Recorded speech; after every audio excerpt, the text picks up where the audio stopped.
Jesus, you love me too much, oh, too much, oh, too much, oh, excess love, oh. Jesus, you love me too much, oh, too much, oh, too much, oh, excess love, oh. Jesus, you love me too much, oh, too much, oh, too much, oh, excess love, oh. Jesus, you love me too much, oh. Le corps a comme lui fouillé l'impudicité. Et quand tu fouilles l'impudicité, fouillez bien. Ne laissez pas tes histoires là-bas. Amen. Ne laissez pas tes histoires. Ne laissez pas tes empreintes. Joseph Atika, réputation Etikali. Abisura Koba Keriete, Bongo la Mouezanan. Témoignage. Mais en réalité, on va tout battre Koloba, et ça qui fouetté. On va battre quoi acquisé, Adaki c'est vrai innocent. Mais il y a une autorité de Goloba. Même si le binon babate, oh la mesayo. C'est votre témoignage. Battez la témoignage de Nayo, mon frère, ma soeur. Battez la témoignage de Nayo. Ne détruis pas ton témoignage. Garde ton témoignage. Afin que les gens qui te connaissent, balika cause de la crédibilité envers eux. Tu sous témoignage là-bas tellement que c'est baby. Crédibilité, respect, tu bazaï nango pour na bango eza souté. Leur vie du péché a fait que tu vas payer ça sous respecter. Tu vas nago ima ima. Lokumu bazaï nango ekoi. Et vie na bango baby. Bien-aimé, la femme a accepté. Alinga satisfait mobile nae, mais aboma moto. Aboma bateau. Bien-aimé, ça peut toujours satisfait mobile nae. Mobomi, moi si mokoboé. Obomi si mutu. Oluki wa bateau. David a cause abilule là. Abomi ça. Soda nae. Abisoki bitumbezali bocheli boso poka lisasi ezoye yaka sika baotie le quoi muta stratégie le quoi l'éclaireur le quoi bitumba bien le quoi bundaka bien le quoi dans l'expérience nzoka programme ezalaki complot ezalaki bazwa mwasi na ye akufa bazwa mwasi na ye avant que na guerre tala utaki musala zongi olala na ndako ne balalaka ya lali na se aisi mwasi ne tenga da mutabitumba ngana da soda na olala na mbetu te soki danger za na oyeba te fona lala na position boye nzoka deja moi shona zaki ko bima na libanda ando tambla deja ne kobo. Bien-aimé dans le Seigneur, le quoi plan na bango a esimité batali plan B batindi na guerre pe baseki bacheli boso po lisasi ezoye kaka. Oh bien-aimé, nzambe muta permetaka nzamba permettre que tato akufa kasi akufi mais après iyo mutoluka la liwa batu soki muta akufi après iyo kotika l'éternel. Je pense pas. Toi aussi tu mourras au moment voulu par Dieu. Nalingi cela, bien-aimé dans le Seigneur, nalingi comprendre le tolobela. David étant que mokonzi abomisi soda na ye un jour oyeba te aza besoin tonga temple ya Jérusalem tant de combien de temps comme kosende pa na nzambe atonga tempelo nzambe abisi yo oza na makila oboma c'est que mutu asengela na mosali ya nzambe pe atonga na nzambe tempelo oyo ekotema na miso na bato lokola nzambe alingi lokola molimo na nzambe azopona esengelaka na makila te ya bato na maboko na ye, c'est-à-dire que esengelaka na maboko pembe. Ntango mbongo ekomaki mpo abo atonga tempelo, mosakoli nata ayebisi ye ke ntango David atuni nasala koboni mpo na kotonga bie, nzambe alobi nini? Abi te tonga na yo, nzoka eloko yebisaki ezalaki mabe. Azongi na butu ntango alali nzambe abisi zonga ke nebisa David ye te moto akotonga, ye nebisa ye moto akotonga eza mwana na ye. Bien-aimé dans le Seigneur, c'est que mabe oyo ozosala oyebi te kolanda olobi, malamu ozosala lelo ekolanda mpe olobi. Nalingi okomprendre yango mpo na lokumu ya nzambe. Un jour azolinga tonga mais asabebisa réputation liboso ya nzambe, atambola déjà bien te, atambusa vine kitoko te. Nalingi okomprendre yango bien-aimé, mais tant que ososola te sika problème eza yango wana. Ayeba te Jézabel asala makambo nyonso, atia jeûne prière, bato bakila akize Nabote ki afingi wak fingi alobi. Bien-aimé dans le Seigneur, bamemi Nabote liboso asika yo peuple nyonso pe batelemi. Bien-aimé, olobi te ke soki bato baza ebele nde baza na nzambe. Au contraire, minoritaire, mais avec Dieu. Le quoi m'a comme le dit, avec Dieu, nous ferons des exploits. Mais tu es le seul, tu restes dans le droit chemin. Tu marches avec celui qui est le chemin, la vie et la vérité. La majorité n'égale pas que tu es avec Dieu. La majorité n'égale pas que vous êtes avec Dieu. Non. Beaucoup sont influents, mais pas devant Dieu. Tu peux impressionner les gens. Tu peux impressionner mais tu n'es pas avec Dieu. Tu sais réellement qu'en toi, tu ne marches pas bien.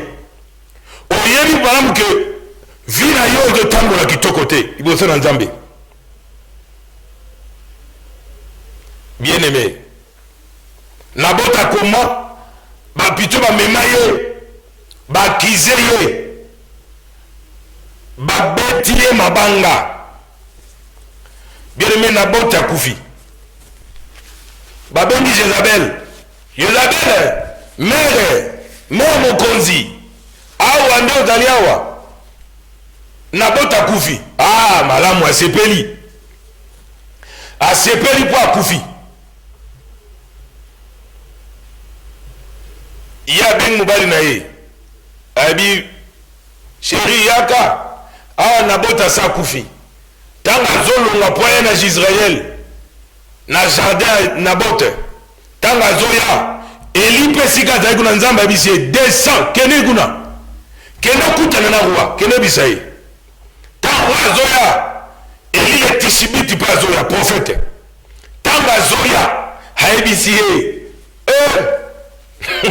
wa benye déjà que tanga akutani na ye mosakola zobisa roi, toi tu es un assassin. Tu t'es vendu à cause de ton envie au miteki pe au sumu kisi mboka à cause de ce que tu as fait. Mais nalingi lelo Eli le tishibiti ba telema pour la koyebisa bato en face que ce que tu fais n'est pas bien. Ce que tu fais là n'est pas bien, mon frère. Ce que tu fais là n'est pas propre, ma soeur. Yebiso en face. Toute vérité n'est pas bonne à dire. Mais Jésus disait en vérité, je vous le dis, repentez-vous et croyez à la bonne nouvelle. Renoncez au monde. Celui qui aime Dieu doit aimer son prochain. Mais bato badana bolingo ya mbongo, balingi mbongo koleka bato.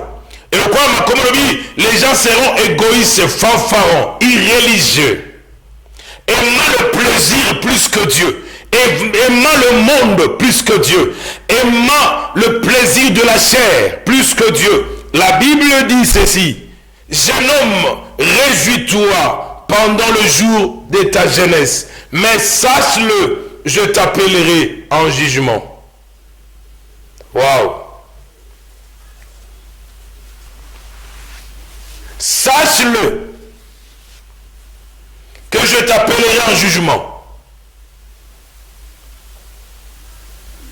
Bien-aimé, Bien-aimé dans le Seigneur. Élie le Tishibite a dit, roi, tu es un assassin.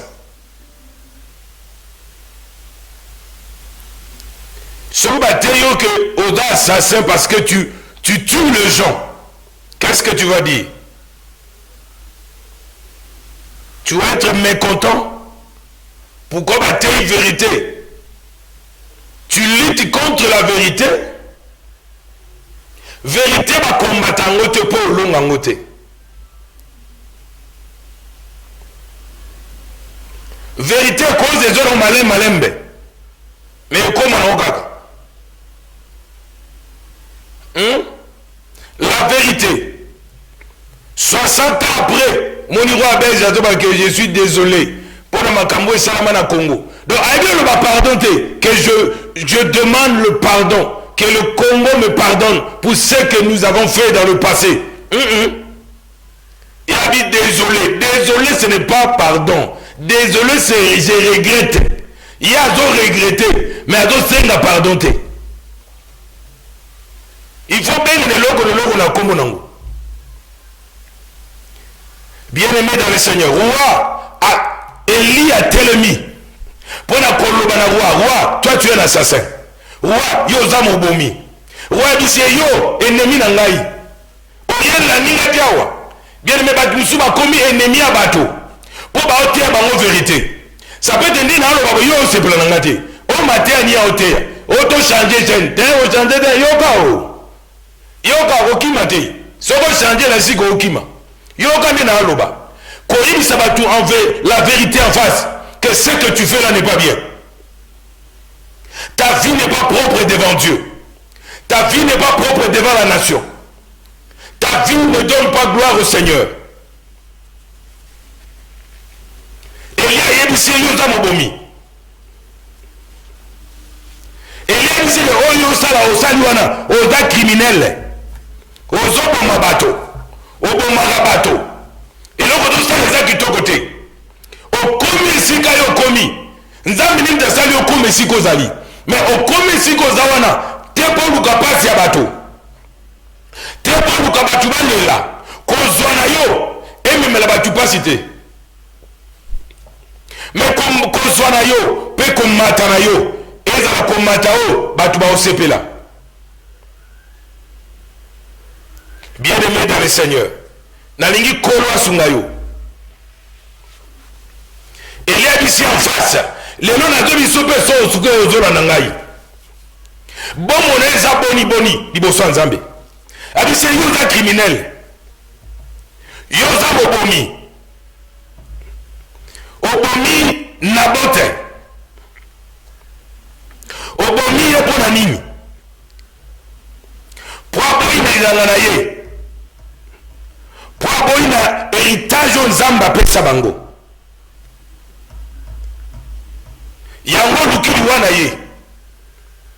Bien-aimé dans le Seigneur, ma communauté, tu ne tueras point. Via monteza motuya liboso na nzambe. Moutaza makakute, moutaza primantité. Mais l'homme a été créé à l'image de Dieu.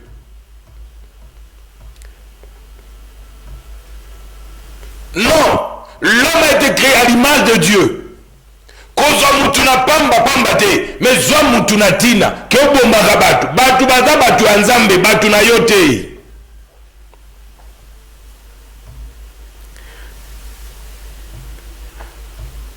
Un roi chapitre 21, verset 26. Il a agi de la manière la plus abominable en allant auprès des idoles, comme faisait Amoréen, que Yahweh chassait devant les enfants d'Israël. Verset 25. Il y a une personne qui se sont vendus comme Akab pour faire ce qui est mal aux yeux de Yahweh. Bien aimé,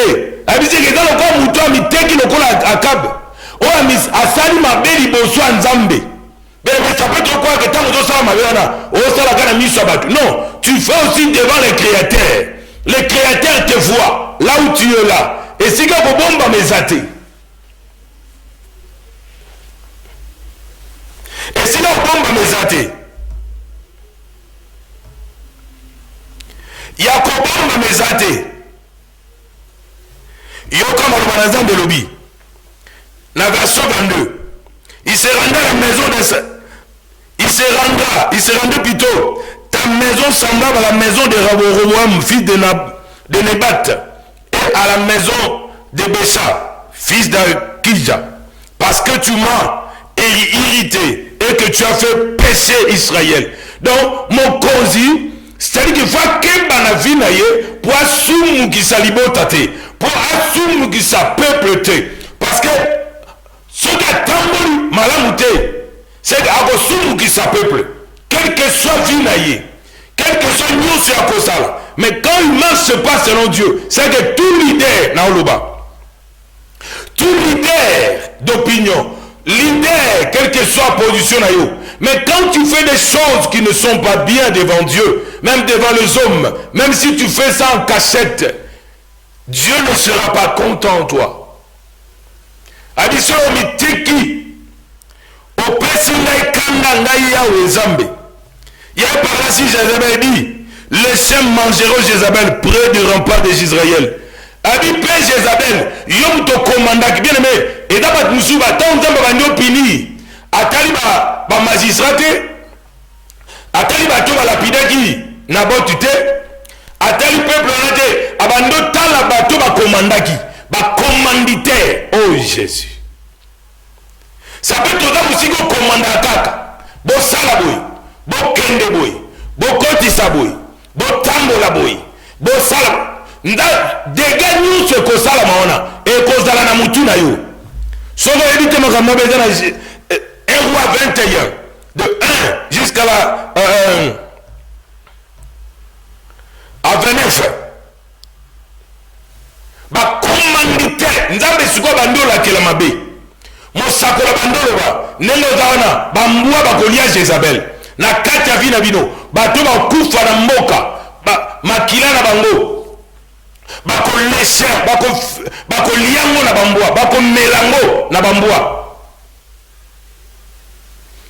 Kolia banzoto na bino et là musul tanzamba do pini maintenant abisi wakaba yobe makilano bakolia muto akufa na ville bambwa bako mela makilana ye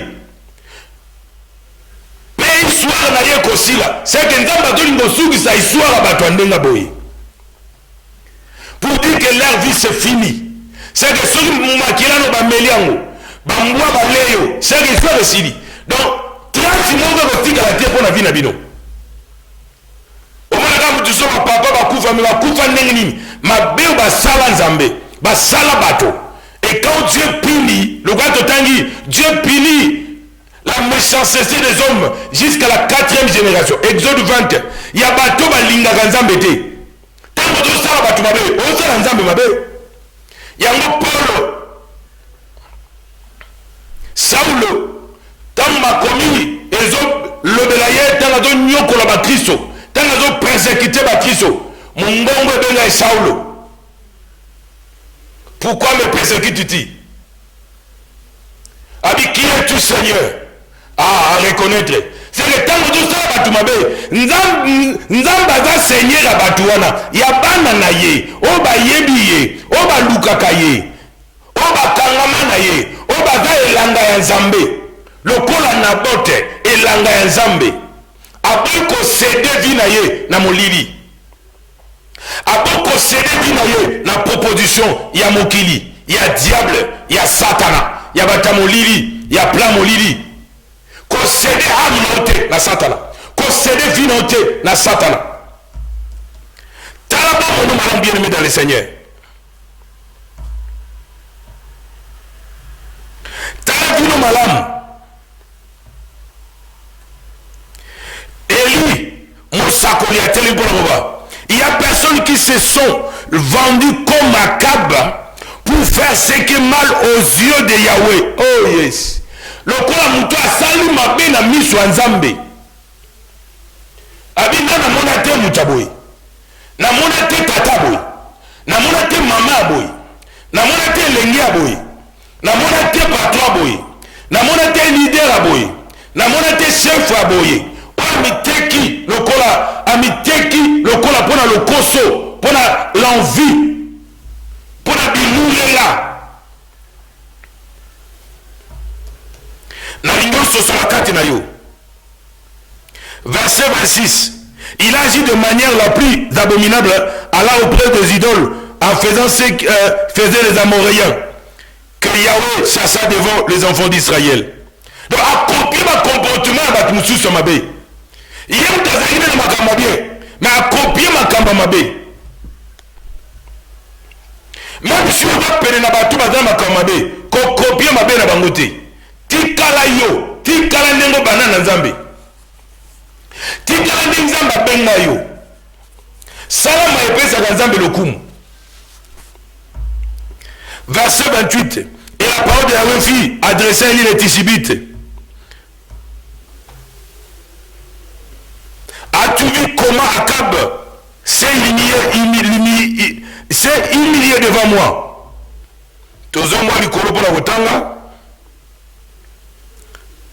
Verset 24. Celui de la maison d'Akab qui mourra dans la ville sera mangé par le chien. Oh. Et celui qui mourra dans le champ sera mangé par les oiseaux du ciel. Oako kufa na ville, bambwa bagoliaye. Oako kufa na zamba, bandeka likolo bagoliaye. Pona kolongola trace ya bango, pote mabeo basalaki, nzamba linga face histoire na bango na ciel na monde. Bien-aimé dans le Seigneur, cause la nzamba effacer histoire à vie na yo. À cause de ce que tu fais, qui ne donne pas gloire au Seigneur. Bien-aimé, mais nzamba au Congo. Mais Dieu a le pouvoir de t'arrêter. Parce que la vie déclare rien n'était possible à Dieu.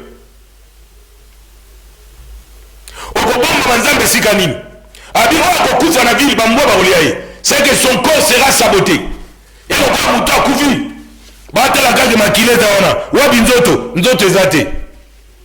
et que si les jeunes prophètes au roi, au lieu il y a mais Alia y était. Alia Zoto l'a été. Et les autres ne pas kundango. Mais la famille à Kab, l'aime sur la libota na yo. L'aime sur la bombe na yo. Bila kelima bezoya. Bilobi, la malédiction sans cause n'a pas de fait. La malédiction sans cause. Ils en ont fait. Mais la malédiction qui a de cause, ils en ont fait. C'est Dieu qui maudit. Tant que tu attends le malade, tu le crois à Yalingi. Dans le verset 25, tout dans le verset 26.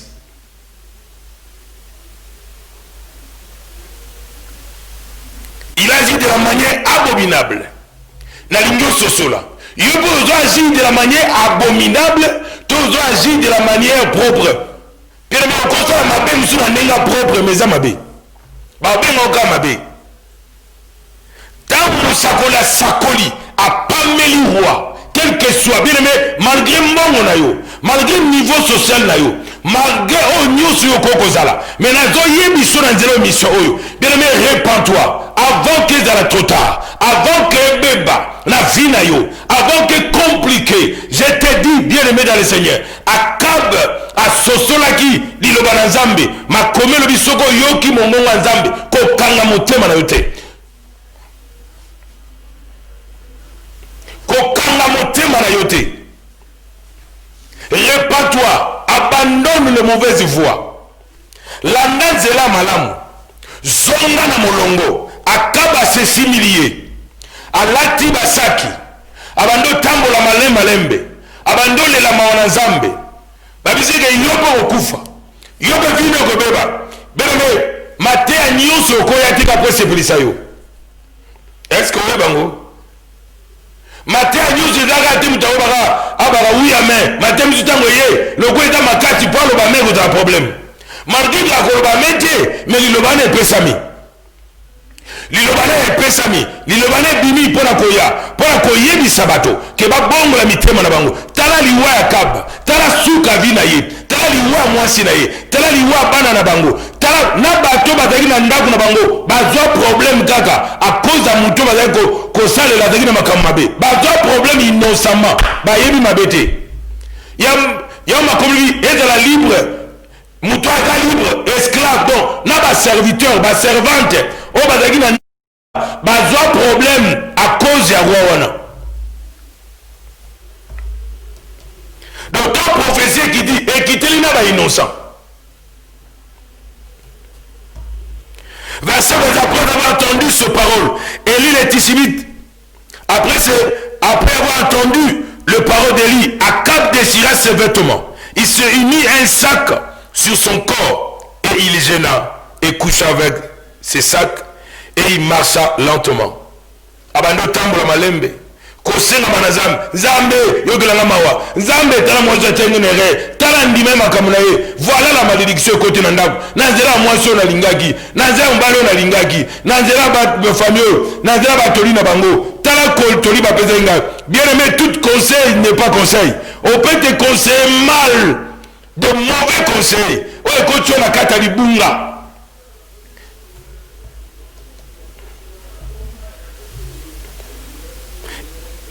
Bandi olela mwana Nzambe Nzambe yokelanga mawa na leli mawa na yo dikona vi na ngai abandole na bandolela la malédiction c'est côté le quoi basakolaki. Bien aimé, la vie et la mort sont pouvoir de la langue. Soki Nzambe tindi motei na ainsi dit l'Éternel aye faut keba na kiteti onga na zabo onga na zaruwa onga na zamokozi ngana zabowe bele meki mukozi no liboso na bato me liboso na Nzambe wa mwana o Nzambe sengela pamela tango tambola malamu te bele bapesa ko toli nini pe makamini yo salaka. Ça veut dire que tu as un problème avec les conseils, tu n'écoutes jamais les conseils. On a besoin que ngana za teti mikiteti le bomut qui teti au moment. La parole de la fille adressée à l'île Tishbite. 1 roi 21-29. As-tu vu comment Akab s'est humilié devant moi? Parce qu'il s'est humilié devant moi, je ne ferai pas venir le malheur pendant sa vie. Yoga. Le malheur pendant sa vie, ce sera pendant la vie de ses fils que je ferai venir le malheur sur sa maison. Bien aimé dans le Seigneur. Mosakoli. Si Mosakoli akobanke o makambo sali Nzamba kobomo elobi te kata Nzambe te po elobi no bongo te alobi motei pe Mosakoli asolo falo bakolanisa makambo oyo to sala wana soki sala kamabe fa sakoli no mabo sala kotika soki sala kamalamu adobi so pe Nzamba bomisa malamu pona vina yo. Donc prophétie nous te ko se pelisa mutu te prophétie nous te ko se pelisa mutu non. Non, une prophétie est liée à Tishbite. Prophétie à Kanda. Pour la Nzamba moni mutakufi. Aya wanite au pambolama kende liboso et c'est l'autre. Bato baba mbwa bazangi tina. Bien aimé. Mosakole kozonga sima ko kende tawa akaba koti na kata kobondela.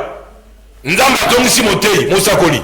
Le Eli azongi pona kolobaneke makamona sakolaki mabeko ya na sima ya bwana na mwana na yo akobotama ndeli we kozala bele me bana musuba zaba innocent mais mabe ya baboti lokwa makomolobi Dieu punit l'iniquité de père sur leurs enfants. Donc bana musuba zubila kele mabe ezate pour basalaki mabe mais parce que bauti na famille batu bazana makambo mabe bazui héritage ya malheur bazui héritage ya souffrance malheur ekiteli bango koba innocent mais ça la repentance sincère mais tika Nzambe kangola yo muto hérité malheur sans le savoir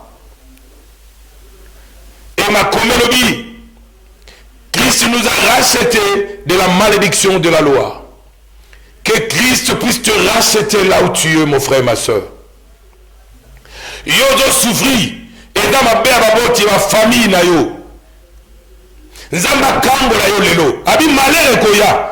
Mais na dira ba na simalibana na yo. na bana no nde pase kozala kasi oyo alobaki ke makila na bango bambwa bakosani bakolembola etikalaki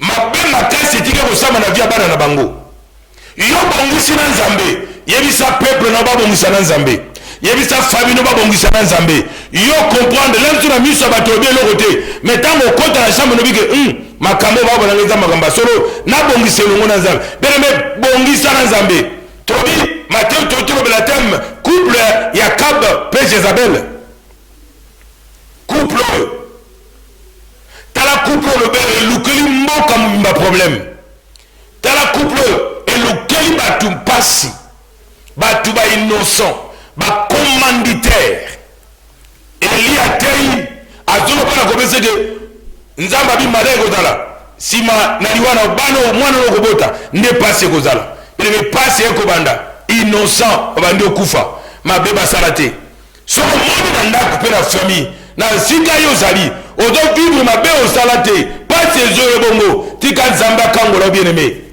benga biso tokobonda mpo na yo nzambe akokangola yo mpe tokotuna directive ya nzambe nzambe akangola yo nzambe asikola yo nzambe amoni so bolamu na ye tala bana soko oza bana oyo lokwa bana ya Kaba oyo baherite souffrance baye bamutuna makolo te ozosouffrir oyo beloko to nzambe nasala nini nasala nini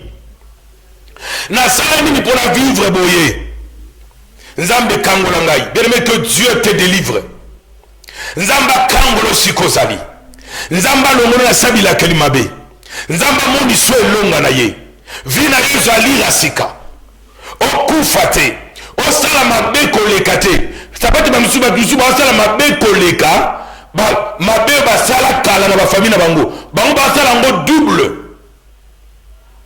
le double ya mabe que Dieu te délivre lokola polobi malamu na azolinga osala na akosala yango te mponi mabe lisumu eza kati na ngai ezopekisa ngai nasala malamu bien mais que Dieu te délivre nzambe amoni so bolamu na ye obika kembo ya nzambe na vi na yo elonga na nzambe epesamela yo nalingi ozala couple modèle couple exemplaire qui craint Dieu qui obéit à Dieu qui comprend la parole qui marche selon Dieu le quoi makomolobi tous ceux qui sont conduits par l'Esprit de Dieu sont fils de Dieu que le Saint-Esprit te conduit pour la gloire du Seigneur nalingi molimo na nzambe akamba yo na ba décision à vie na yo longola envie kati na yo kolinga tozwa biloko nyonso ezalaka ya yo te mutu nyonso na sema mo nzambe pa pesi parcelle na ya bénédiction a profiter la bénédiction na ye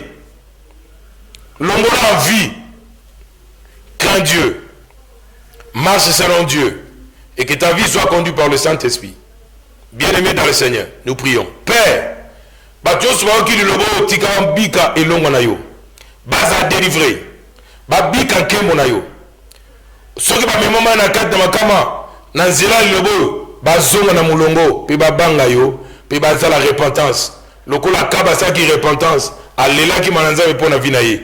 Bien-aimé dans le Seigneur, Nzamba Kangolayo, na Kombo Jésus-Christ en Nazareth, Amen. Bien-aimé, nos numéros sont là, numéro de téléphone, touché par le Saint-Esprit, tu peux nous appeler, touché par le Saint-Esprit pour contribuer et soutenir ce programme.